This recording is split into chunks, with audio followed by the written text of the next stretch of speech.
Germinar la Nube, un podcast para cultivar el debate público.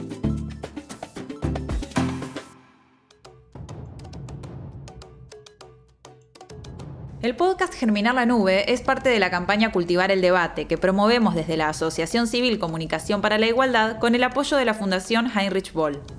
Buscamos generar instancias de sensibilización e información en torno al cuidado del debate público y la libertad de expresión. Este debate viene siendo hackeado los últimos años por la irrupción en el mismo de los grupos antigénero. Se trata de sectores sociales y políticos con agendas conservadoras en lo político y por lo general liberales en lo económico que levantan como una de sus banderas principales la oposición a la ampliación de derechos para mujeres y para el colectivo LGBTIQ+. Si solo se tratara de un sujeto político que se incorpora al debate democrático con ideas diferentes, no habría problema, bienvenido sea. Pero estas fuerzas impulsan estrategias violentas tanto en lo discursivo como en los hechos mismos, socavando las bases del debate democrático. Pensemos en acontecimientos concretos que fueron posibles una vez que estuvo consolidado ese sustrato de violencia, como por ejemplo la toma del Capitolio de Estados Unidos en enero de 2021. En el caso del feminismo, un colectivo que está en el ojo de su agenda, así como las personas migrantes, integrantes de la colectividad judía, entre otros, nos menosprecian y atacan con virulencia en todo tipo de ámbitos públicos, y son las redes sociales un espacio donde estos grupos se despliegan con naturalidad. En este episodio vamos a analizar sus estrategias de comunicación, tanto cómo manejan las redes sociales como el tratamiento que hacen los medios tradicionales de la agenda de estos sectores. Sean todos bienvenidos a Germinar la Nube, episodio 3, los grupos antigénero y sus estrategias de comunicación. Hola a todos, bienvenidos. Hemos llegado al tercer episodio de Germinar la Nube, un podcast que busca aportar herramientas para cultivar el debate público. Y para poder cultivarlo, necesitamos prestar atención a esos grupos que buscan de alguna forma dañar ese debate, entre ellos los sectores antigénero. Voy a saludar a Sandra Chaer, con quien vamos a estar acompañándoles en este recorrido. ¿Qué tal, Ludmila? ¿Cómo estás? Muy contenta de haber llegado a este tercer episodio. Y avanzando con el tema que nos reúne hoy, pensaba que la forma de dañar el debate que tienen estos sectores y que lo vamos a ver a través de distintas personas que nos acompañan, es como decimos en Argentina, que embarran la cancha, ¿no? O sea, utilizan en un contexto de debate que debería ser cuidado, violencia, manipulación de información, noticias falsas, entre otras estrategias discursivas. Bueno, podríamos poner entre paréntesis si son discursivas.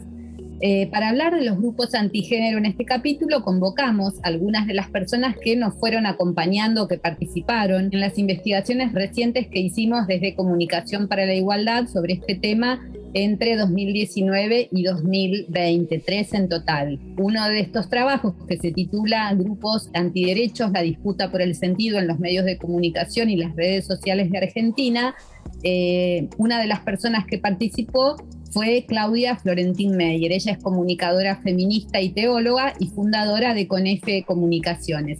Escuchamos lo que tiene para comentarnos sobre el tema. En los fundamentalismos religiosos está la posibilidad siempre de trabajar con dos temas que son claves para la humanidad, como es la vida y la muerte. Porque son temas que las religiones abordan, la gente va a las religiones por las esperanzas, por los temores que suscitan tanto la vida como la muerte, y entonces está siempre la posibilidad de tomar esta complejidad de temas y convertirlos en accesibles, en temas cercanos a la gente, con todo lo que eso puede movilizar y puede llevar a la gente a encontrarse defendiendo o atacando cosas, temas que tienen vinculación con la vida y la muerte. Entonces, por ejemplo, toman el concepto de pro vida y lo adoptan para sí y se constituyen en defensores de la vida, porque la vida, en ese concepto tan complejo pero tan simplificado por estos mensajes, es algo que siempre las personas van a querer defender. Claudia nos hablaba sobre los fundamentalismos religiosos y está bueno aclarar que los posicionamientos antifeministas no son exclusivos de los grupos religiosos, pero hay un nexo innegable entre la agenda conservadora y opuesta a los derechos de las mujeres y diversidades y ciertos grupos evangélicos y católicos. Por eso es que nos interesa pensar las estrategias comunicacionales que adoptan estos sectores, como la apropiación del significante vida que mencionaba Claudia recién, que fue y sigue siendo una herramienta junto al pañuelo celeste para dar la disputa de sentido en el marco de las luchas por la legalización del aborto a lo largo y ancho de nuestro continente. Sí, estos grupos en general se caracterizan por la resignificación de conceptos y la tergiversación de estos conceptos. Lo que buscan es captar la atención de la población, movilizar emociones, con temas que en general nos interpelan, nos son caros a todas las personas, como pueden ser la familia, la vida, la muerte. Y además plantean estas cuestiones de manera muy simple, mientras en general desde los feminismos y desde las ciencias sociales justamente lo que tratamos de hacer es lo opuesto, complejizar las cuestiones para enriquecerlas y evitar simplificaciones que pueden resultar discriminatorias. Estos grupos lo que hacen es reducir la comprensión a categorías binarias, que es algo de lo que también nos habla Claudia Florentino. Hay otros elementos de la comunicación de los grupos pro vida. Tienen un lenguaje que, como decía anteriormente, que se maneja con binarismos, ¿no? Entonces está aquello que es lo bueno y lo malo, lo blanco y lo negro, lo aprobado por Dios y lo desaprobado, lo natural y lo no natural, para ir más al extremo, lo demoníaco o lo que tiene que ver con lo divino, ¿no? Y esto se adapta a la realidad de cada lugar donde van a poner el mensaje. También otro factor es que han sabido utilizar muy bien las tecnologías y ayornarse con los nuevos medios de comunicación, cosa que no ha pasado a veces con otros sectores que intentan combatir a los sectores fundamentalistas. Y otra cosa muy importante es que son grupos totalmente con estructuras verticales. Entonces no tienen que hacer procesos de consulta, procesos de asamblea, procesos de consensos. Decíamos que para este episodio estamos repasando un trabajo que publicamos en 2019 que consistió en un monitoreo sobre la forma como se expresan los sectores antigénero en Twitter y la manera en que los medios tradicionales cubren la agenda de estos sectores también. Vamos ahora a meternos un poco con esas expresiones en Twitter. ¿Qué buscan los grupos antigénero en las redes sociales y cómo lo llevan a cabo? Bueno, uno de los resultados que nos dio esta investigación, que para nosotras fue sorpresivo porque esperábamos quizás muchas noticias falsas, pero encontramos, por ejemplo, que los posteos que hacen en Twitter tienen contenido informativo y argumentativo solo en un 33% del total de los posteos, mientras que expresan opinión en el 52% de los casos, ¿no? O sea, presentan mucho más una opinión subjetiva que datos que sostengan eventualmente un argumento. Y hay un 48% de tweets que manipulan la información, que esto lo vemos sí como una estrategia bastante transversal a los grupos antigénero. Llama la atención que estos posteos suelen ser más populares que los realizados por el movimiento feminista, a menos en esa investigación del 2019, ¿no? Sí, y otro dato a agregar es la variedad de perfiles dentro de estos movimientos. No es que todos los y las referentes de estos grupos se presentan de la misma manera. Tenemos el caso de Agustín Laje, quien se construye como un joven intelectual, racional, enuncia desde ahí sus mensajes. Otras cuentas como la del Frente Joven, donde sí vemos claramente tergiversación de la información. Y además tenemos figuras como Amalia Granata, quien proviene de otro universo, su carrera profesional viene del mundo del espectáculo, pero que logró consolidarse como una referente del movimiento antigénero. Su cuenta supera los 2 millones de seguidores y seguidoras, de hecho, y ella tiene una especial dedicación a militar en contra de la legalización del aborto antes de que se legalizara, pero sigue ahora también. Se vale de golpes bajos, imágenes de bebés para representar fetos, ¿no? Todo ese tipo de retórica. Apela a la familia, a cuidar las 2 vidas, lo dice en su bio, de hecho, a la salud de las mujeres como si fuera una contracara de las demandas feministas, ¿no? A las que ubica del lado de la muerte, el descuido, la irresponsabilidad. Y bueno, Granata es una de las cuentas que hemos trabajado bastante en nuestras investigaciones. Y dato no menor, no estamos hablando de un personaje mediático y de peso en Twitter nada más, sino que en 2019 llegó a diputada por la provincia de Santa Fe. Sí, así es, Ludmila. Y estas cuentas de Twitter también las analizamos nuevamente en el año 2020 en un trabajo que hicimos junto a la Fundación Heinrich Böll, que es el que dio origen a este podcast, que se llama Cómo debatir en medio de discursos de odio. Ahí hicimos minería de datos para observar las dinámicas de la conversación pública en Twitter entre activistas feministas y activistas antigénero.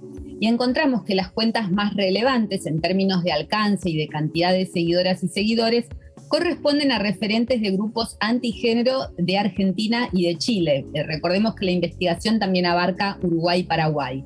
De hecho, hubo 4 cuentas de Argentina y Chile de estos sectores que superan los y las 50.000 seguidoras y seguidores. Estas cuentas no solo tienen mayor cantidad de seguidores que las cuentas feministas, sino que en promedio tuitean más, o sea, son más activas. Y también en este sentido se destacan las cuentas de Paraguay, que si bien son más chicas en cantidad de personas que las siguen, tienen actividad permanente con tweets a diario. Es decir, los grupos antigénero valoran mucho las redes sociales como espacio de activismo, y no solo Twitter, tienen presencia destacada en Facebook, en Instagram, en TikTok, en YouTube. Y nosotras entendemos que este interés por las redes está ligado a que la percepción que tienen estos sectores es que los medios tradicionales rechazan sus posiciones y no cubren sus actividades. Aunque, como vamos a ver más adelante, esto no es tan así, ¿no? Tal cual, ahora en un rato nos vamos a meter con los medios tradicionales, pero siguiendo con esto del trabajo de minería de datos que se hizo en nuestra investigación, hubo un cálculo del ratio de los tweets, que es una operación matemática que compara las diferentes reacciones, retweet, like, comentario, que podemos tener frente a un tweet. De las 24 cuentas analizadas, las 6 con peor ratio corresponden a cuentas del sector antigénero. Es decir, para que quede claro, nosotras investigamos 12 y 12, ¿verdad? Y de las 6 que más peor ratio, digamos, tuvieron, bueno, todas corresponden a este sector, lo cual nos permite un poco matizar la idea de que tienen muchísima llegada en redes, ya que esa llegada no siempre es garantía de que el mensaje haya sido bien recibido. Bueno, y para cerrar este análisis de las redes sociales, me gustaría confirmar algo que dijo Claudia sobre la importancia de hablar sobre la vida y el éxito de esta estrategia en los fundamentalismos religiosos. En el análisis de minería de datos que hicimos, revisamos las palabras más usadas por las cuentas antigénero y efectivamente entre las 3 más recurrentes está la palabra vida. Exacto, y no es el único significante que tomaron estos grupos. En general hay un conjunto de conceptos de uso habitual en nuestras sociedades, pero que los grupos antigénero lo que hicieron fue resignificarlos de acuerdo a su propio ideario, a su propia ideología, y que repiten incansablemente. Vamos a escuchar entonces ahora a Luis Yáñez Quirós, que es periodista peruano, que participó de uno de los 3 trabajos que hicimos en Comunicación para la Igualdad en el año 2020, que se llama Comunicación, Feminismo y Religión, y que nos habla justamente de este tema. Los grupos antiderechos han sido capaces de resignificar una serie de palabras y crear un vocabulario y lenguaje propios de uso unificado en toda la región. Se identifican como agrupaciones pro vida, que defienden la vida y los derechos humanos, cuando en el fondo sabemos que se oponen al reconocimiento de los derechos sexuales y reproductivos, por ejemplo. También se denominan pro familia, cuando en realidad no reconocen a aquellas familias diversas que no calzan en el modelo tradicional.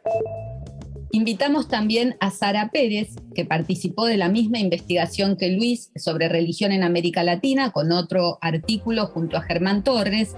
Ella es doctora en lingüística y una especialista en análisis del discurso desde una perspectiva de género, y nos aporta también un aspecto específico sobre el concepto ideología de género, tan trabajado por estos sectores.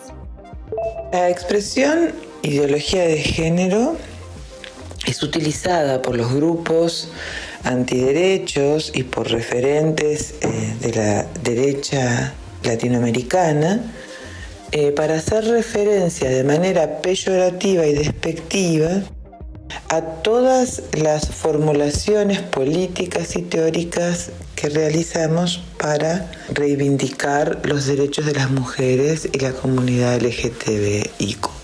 El origen de esta expresión y su desarrollo teórico que está en la base de esta utilización comunicacional o publicitaria, puede rastrearse, como dice la investigadora y activista Sonia Correa de Brasil, en las disputas que busca liderar el Vaticano a partir de lo que sería la plataforma del Cairo y las de Beijing en 1994 y 1995. Sin dudas, como explicaban Sara y Luis, una de las banderas de estos grupos es la, entre comillas, ideología de género. Desde el Papa hasta los grupos evangélicos, numerosos referentes religiosos usan y han logrado instalar esta construcción falaz que, por otra parte, propone que lo ideológico es negativo, ¿no? La palabra ideología puesta como algo negativo en otra dicotomía más que sería la de ideología versus naturaleza, donde por supuesto lo natural es lo sagrado. Sí, la cuestión es que inscribiéndose en este universo discursivo, lo que hacen los grupos antigénero es emitir mensajes de odio con un blanco particular, ¿no? Que somos los feminismos. Sara Pérez, en este sentido, en un capítulo donde profundiza en las estrategias de estos grupos en redes sociales, hace observaciones muy interesantes sobre el uso diferenciado que hacen de Facebook y de Twitter. Los grupos antiderechos privilegian las redes sociales como una forma de difundir sus ideas, de hacerlas circular, de legitimarlas y también de construir espacios e identidades colectivas que trascienden las organizaciones en su modo tradicional. Nosotros hemos estudiado lo que acontece con Facebook y últimamente ha habido algún movimiento en Twitter. Sin embargo, las características son diferentes. Mientras que en Facebook estamos viendo grupos más organizados y con mayor cantidad de seguidores, las dinámicas de Twitter parecieran estar más vinculadas a referentes individuales y no a grupos. Tweets, memes, acciones coordinadas de comentarios en Instagram y Twitter, instalación de etiquetas, troleos y otras avanzadas con las que debemos lidiar diariamente del ataque de estos sectores. En este sentido, vamos a escuchar a Azul Cordo, una de las entrevistadas en Es posible debatir en medio de discursos de odio, que reflexiona sobre justamente la implicación subjetiva de estos ataques. Azul es periodista feminista uruguaya, trabaja en Radio Mundo Real, en el semanario Brecha y en LatFem. Al principio creo que era muy de este lugar reactivo, entonces ahora cambiarlo a una estrategia más preventiva y no tanto reactiva.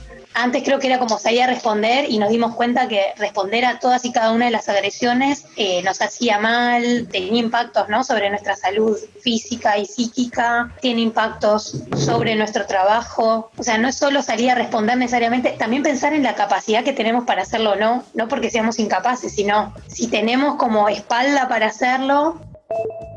Ahora, para cerrar este episodio, te invito, Sandra, a que salgamos un poco del entorno digital y pensemos en los medios tradicionales, la radio, la tele, los diarios. ¿Qué pasa con los grupos antigénero en estos espacios? ¿Cómo logran llegar ahí, si es que llegan, y mediante qué estrategias? Una coincidencia en las distintas investigaciones que hicimos recientemente y que ya hemos ido citando en este podcast es que los medios tradicionales han reeditado la vieja teoría de las dos campanas para recibir a referentes antigénero en sus estudios y ponerlos en escena. Es decir, que presentan dos bandos, ¿no? De un lado, las feministas que sostienen una agenda de ampliación de derechos humanos y del otro lado, un referente, sea o no del ámbito religioso, de estos sectores antigéneros que milita abiertamente por la impugnación de esta agenda de derechos. Sí, exactamente. Y es interesante ver cómo aparecen estas consignas antigénero en las agendas mediáticas. Lo cierto es que mayoritariamente no se profundiza en un análisis sobre la problemática social que implica el surgimiento de estos grupos, sino que más bien aparecen como un fenómeno social y político de carácter coyuntural. Basta en este sentido ver cómo se lo trató a Javier Milei en los medios de comunicación de Argentina, especialmente de Cava estas últimas semanas, sobre todo después del resultado de las PASO, ¿no? Se da cuenta llamativamente de sus intervenciones y performance, pero menos se analiza su relación con las nuevas derechas globales y qué propuestas sociales y políticas traen estos sectores y qué efectos tendría esto a nivel social. Justamente, de acuerdo a una de nuestras investigaciones, la forma en que se abordan predominantemente los temas que traen al debate público los grupos antigénero es como noticia, en ese formato periodístico, en un 63% de los casos. Y otra cuestión relevante es que cuando los medios tradicionales abordan esta agenda, el 58% de las fuentes son conservadoras, o sea que sí, les están dando voz a estos sectores, aunque ellos digan que no. Y a la vez, de las y los 24 activistas feministas del Cono Sur que entrevistamos, el 21% nos dijo que cree que los medios de su país estimulan la agenda antigénero, o sea, los ven posicionándose claramente a favor de estos sectores. Además, la mayoría coincidió en que los medios no moderan el debate cuando justamente reeditan esta situación de las dos campanas, lo cual termina derivando en situaciones violentas.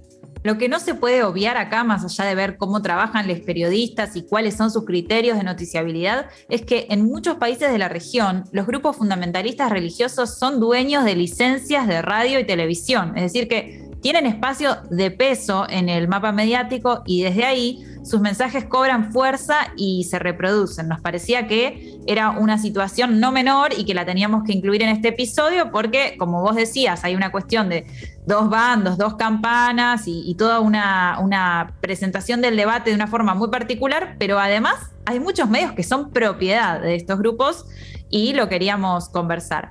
Sobre esto también nos aportó una reflexión Luis Yáñez Quirós, porque él analiza este tema en uno de nuestros trabajos junto a Alberto Adrián Sem. Vamos a escucharlo. La relación entre los medios de comunicación y la fe es diversa según el credo. Algunas religiones, como el judaísmo o el islamismo, se mantienen reacias a utilizarlos como herramientas de difusión de sus creencias, y otras se han adaptado a las nuevas tecnologías para difundir su mensaje. El problema yo creo que radica cuando los sectores más conservadores de la Iglesia Católica y de las iglesias evangélicas llevan estos discursos antigénero y antiderechos desde sus templos a los medios de comunicación públicos, usando el pretexto de la evangelización de nuevos fieles. A excepción de Costa Rica, todos los países de Latinoamérica se identifican como estados laicos, lo cual supone el cumplimiento de 3 principios. Primero, el respeto a la libertad de conciencia individual y colectiva. Segundo, la nula injerencia de cualquier organización religiosa en el gobierno de un país. Y tercero, la igualdad en el trato entre todos sus ciudadanos, sin discriminar ni beneficiar a alguna confesión. Un Estado no puede imponer una religión, y una religión no puede imponer sus creencias o valores a toda la población, como si fuera una práctica pública avalada y promovida por el Estado. En nombre de la laicidad, el espacio electromagnético no debe ser empleado como un espacio de adoctrinamiento confesional.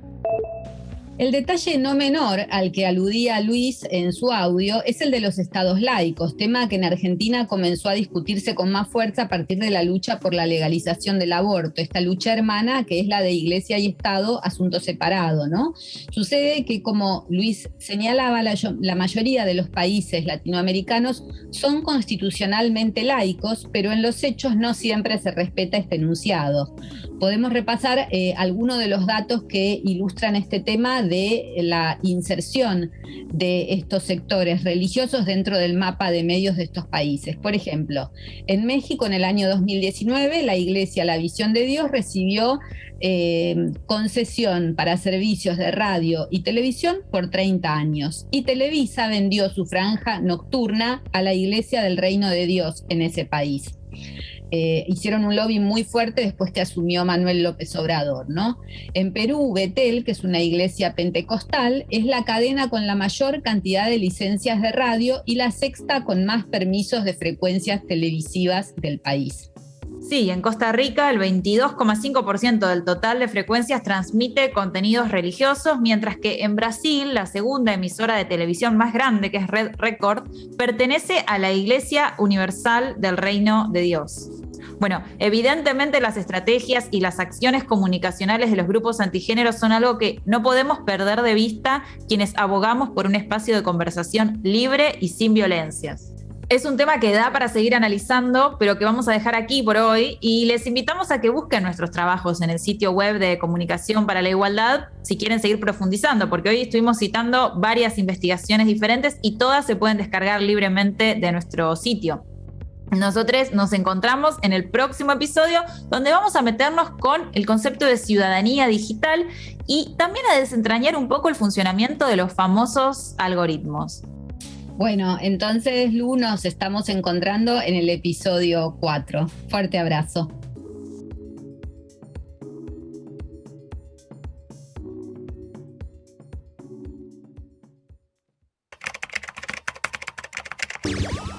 Escuchaste un podcast de Comunicación para la Igualdad, realizado con el apoyo de la Fundación Heinrich Böll.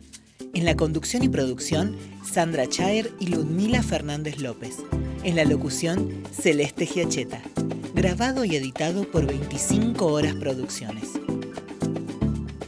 Este podcast es parte de la campaña Cultivar el Debate. Seguinos en nuestras redes sociales para conocer más, en Instagram, en Twitter, en Facebook y en comunicarigualdad.com.ar.